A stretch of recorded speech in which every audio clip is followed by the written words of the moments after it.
कहीं पर माँ का मायके आना, तो जैसे बेटी घर आती है हर्षोल्लास होता है, वैसे आपको बंगाल के पंडालों में प्रतिमा और पंडालों में दिखेगा। कहीं पर रात भर गरबा और डांडिया किया जाता है, कहीं पर व्रत उपवास किया जाता है, कहीं पर गोलू सजाया जाता है, लेकिन 9 दिन उपासना माँ की जरूर होगी।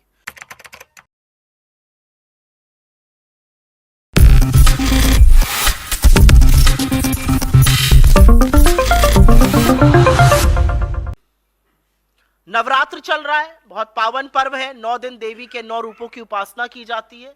अलग अलग मान्यताओं से मनाया जाता है, अलग अलग रीति रिवाजों से मनाया जाता है। कहीं पर माँ का मायके आना, तो जैसे बेटी घर आती है हर्षोल्लास होता है, वैसे आपको बंगाल के पंडालों में प्रतिमा और पंडालों में दिखेगा। कहीं पर रात भर गरबा और डांडिया किया जाता है, कहीं पर व्रत उपवास किया जाता है, कहीं पर गोलू सजाया जाता है, लेकिन 9 दिन उपासना माँ की जरूर होगी।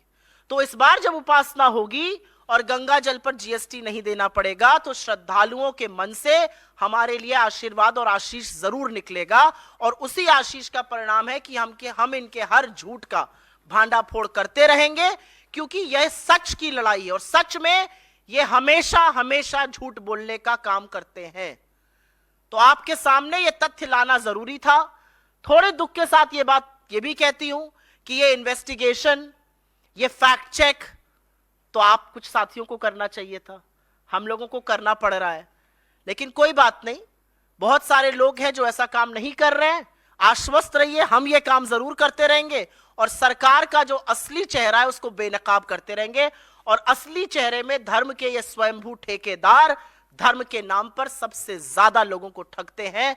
मां गंगा को भी इन्होंने बख्शने का काम नहीं किया। आपके सवालों का स्वागत है। पहले आशा करती हूं कि पर्व चल रहा है नवरात्र का, आप इसी मुद्दे पर सवाल पूछेंगे।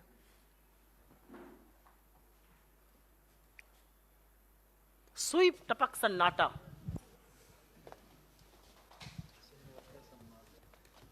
आपको लगता है कि भाजपा ने झूठ बोला था?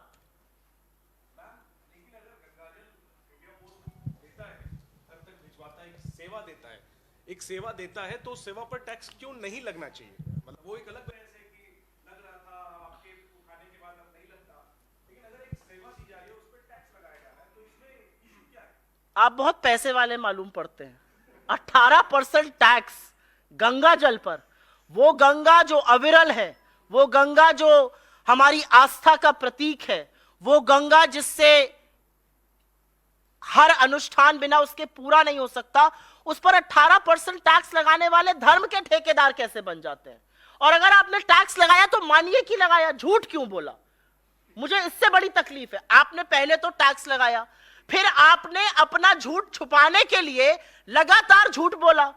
कांग्रेस पार्टी एक काम नहीं करती और उसके आप सब लोग साक्षी हैं। हम झूठ नहीं बोलते हैं और डंके की चोट पर यह बात कहते हैं कि ना मेरे नेता राहुल गांधी ना हमारे अध्यक्ष, हम झूठ नहीं बोलते हैं, हम सच बोलते हैं। तो अगर कोई हमें कहता है कि हम झूठ बोल रहे हैं तो फिर हम उनकी कलई खोलकर ही दम लेते हैं। और ये सारी चीजें आपको दिखाना आपकी कलई खोलने का उनकी कलई खोलने का काम था। आपने कहा कि इंडिया पोस्ट भेजता है, ऑनलाइन की मैं बात नहीं कर रही हूं। इंडिया पोस्ट से अगर 30 रुपए की बोतल भी बिक रही है वहां पर, तो 35 की क्यों बिकेगी जीएसटी लगाकर? और अगर बेच रहे तो स्वीकार करिए कि आप टैक्स वसूली कर रहे हैं भगवान के नाम पर भी। आप कह रहे पूजा सामग्री में, भैया सीबीआईसी की वेबसाइट पर तो कहीं गंगा जल का विवरण नहीं है, नील में, नील जीएसटी में कहीं नहीं है।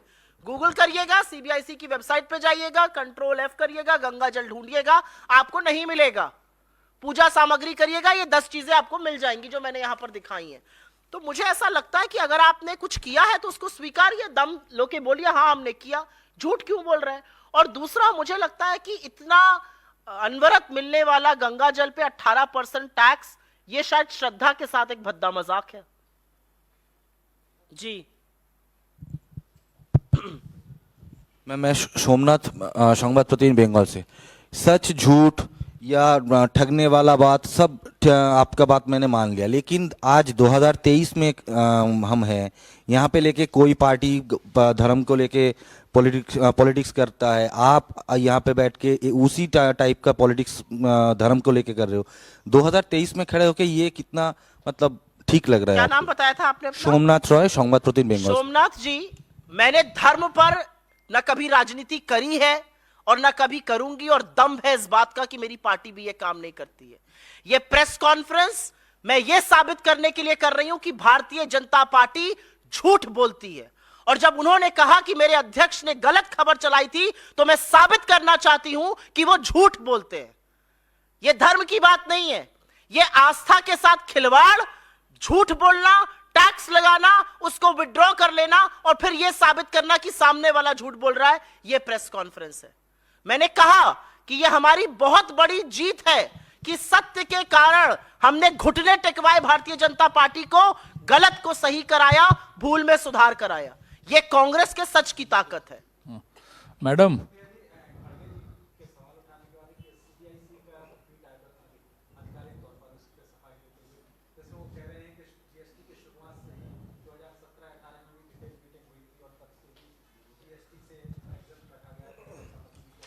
जिसने ये ट्वीट किया उसको आप ये पत्र जरूर दिखा दीजिएगा। ये जिसको भी किया है, झूठ बोलते हैं, झूठ सिर्फ प्रवक्ता नहीं बोलते हैं, मंत्री भी झूठ बोलते हैं, गृह मंत्री भी झूठ बोलते हैं, प्रधानमंत्री झूठ बोलते हैं। गृह मंत्री तो बोलते बोलते ये बोल गए कि पहला आईआईटी एम्स और आईआईएम भाजपा ने बनाया है। अरे आपकी पैदाइश के पहले नेहरू बना के चले गए थे, छोड़िए उस बात को। मैडम, ये चिट्ठी अभी मैं बोल रही हूं, अभी बोल नहीं चुकी हूं। ये जो चिट्ठी है, ये जीएसटी अथॉरिटी ने रिलीज करी है, 12 अक्टूबर की चिट्ठी है, और साफ तौर से कह रही है कि 8 अगस्त और 3 अक्टूबर का विथड्रॉ किया जाए। ये इंडिया पोस्ट की ट्वीट है जो कह रही है 18% जीएसटी लगेगा। तो कौन इसमें झूठ बोल रहा है? ये इंडिया पोस्ट से ऑर्डर करके 18% जीएसटी अंकित है। झूठ कौन बोल रहा है? झूठ मोदी सरकार और भारतीय जनता पार्टी बोलती है। ये सारे साक्ष्य अगर झूठे हैं, इन सब लोगों को बर्खास्त कर दीजिए, लेकिन झूठ नहीं है, झूठ सरकार बोल रही है। मैडम, सीबीआईसी की वेबसाइट में मुझे ढूंढकर बता दीजिए ना गंगा जल कहीं पर। जी, कई पूजा सामग्री आपने दिखाए जो दुर्लभ है, मुश्किल से उपलब्ध होता है, वो सभी जीएसटी से मुक्त है। और दुर्लभ है, इसमें से कोई भी चीज दुर्लभ नहीं है। जैसे जैसे रुद्राक्ष वगैरह आसानी से उपलब्ध नहीं है, वो जीएसटी से मुक्त है। लेकिन जो गंगा जल गौमुख से लेके कलकत्ता तक सरल उपलब्ध है, उस पर जीएसटी लगाने के पीछे क्या मंशा सरकार का रहा होगा? नहीं, आपकी जानकारी के लिए बता दूं कि अब जो गंगा जल इंडिया डाक के थ्रू मिलता है वो सिर्फ गंगोत्री का ही मिलता है, क्योंकि वहां से गंगा जी का उत्थान हुआ है, तो शायद उन्होंने अब चेंज कर दिया। पहले ऋषिकेश और गंगोत्री का मिलता था। मुझे तो नहीं लगता इनमें से कोई भी चीज दुर्लभ है। ये सब पूजा में हर व्यक्ति जो पूजा पाठ करता है, मैं तो अपने घर के मंदिर से उठा के ले आई। दुर्लभ आप ये कह सकते हैं कि ये सारी चीजों पर अगर आपने जीएसटी कर मुक्त किया, तो गंगा जल पर आप जीएसटी क्यों लगा रहे थे? और अगर लगा रहे थे तो दम रखिए स्वीकारने का कि हाँ हम लगा रहे थे, अब हम उसको हटा रहे हैं। इतना आक्रोश हुआ, हमारे आक्रोश, हमारे भांडा फोड़ने के बाद आप हटाते हैं और सामने वाले को झूठ कहते हैं। मतलब ये तो गजब बात है। झूठ भी आप जीएसटी भी लगाएंगे, आप जीएसटी हटाएंगे भी, आप झूठ भी बोलेंगे, और फिर जिसने आपको झूठ बोलना, आपका पर्दाफाश किया, वो झूठा है। ये कौन सी प्रणाली है, ये समझ में नहीं आती। और कोई सवाल इस पर? कोई और सवाल? जी पूछे। सुप्रीम कोर्ट का जो फैसला है सेम सेक्स मैरिज को लेकर के, इस पर कांग्रेस की क्या राय है? आई थिंक हम अभी फैसला पढ़ रहे हैं, और जब हमारा उस पर अध्ययन हो जाएगा तो हम इस पर बिल्कुल अपना स्टैंड बताएंगे। सुप्रिया जी, स्टेटमेंट आया है शशि थरूर साहब का, जिसमें उन्होंने कहा है कि जहां तक प्रधानमंत्री चुनने का सवाल है, अगर पार्टी बैठ के फैसला लेगी, पर मोस्ट लाइकलीहुड या तो खरगे साहब होंगे, पहले दलित प्रधानमंत्री बन जाएंगे, नहीं तो राहुल गांधी होंगे, क्योंकि कांग्रेस पार्टी एक फैमिली रन पार्टी है। और बहुत क्लैरिटी से उन्होंने ये बात कही है, जैसे कि कोई बड़ी बात नहीं है। तो क्या ये मानेगी कांग्रेस की एक फैमिली रन पार्टी? कांग्रेस का कोई नेता झूठ बोलता नहीं। शशि थरूर कांग्रेस के नेता हैं और उन्होंने कहा कि पार्टी परिवार चलाती है। कांग्रेस के नेता होने के नाते कोई कुछ भी कह सकता है, झूठ तो नहीं बोल रहे हैं। ठीक है, जैसा उनको लग रहा है वो कह रहे हैं।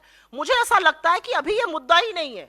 2024 के चुनाव में जाते हुए मुद्दा है कि बेरोजगारी कैसे कम होगी, मुद्दा है महंगाई कैसे कम होगी, मुद्दा है अडानी की जांच कब होगी, मुद्दा है 5 महीने बाद जलते हुए मणिपुर। आप जैसे प्रबुद्ध पत्रकार के साथी जो इजराइल पहुंच गए, वो मणिपुर कब पहुंचेंगे? प्रधानमंत्री को विश्व भर की चिंता है, अपने राज्य मणिपुर कब जाएंगे? मुद्दा ये है। मुद्दा ये कोई नहीं है कि कौन क्या कब बनेगा। मुद्दा ये है कि 2024 के चुनाव के पहले भारतीय जनता पार्टी के दंभ और अहंकार को कैसे चूर किया जाएगा। उनके दंभ और अहंकार में जब एजेंसियां उनके घटक दल बन चुके हैं, उसके बावजूद हम उनको कैसे शिकस्त देंगे और कैसे रोजगार की, महंगाई को खत्म करने की, अडानी की जांच की, मणिपुर की हिंसा को खत्म करने की बातें, आर्थिक असमानता को पटाने की बातें करेंगे। मुद्दा यह है, मुद्दे से विषयांतर ना होइए।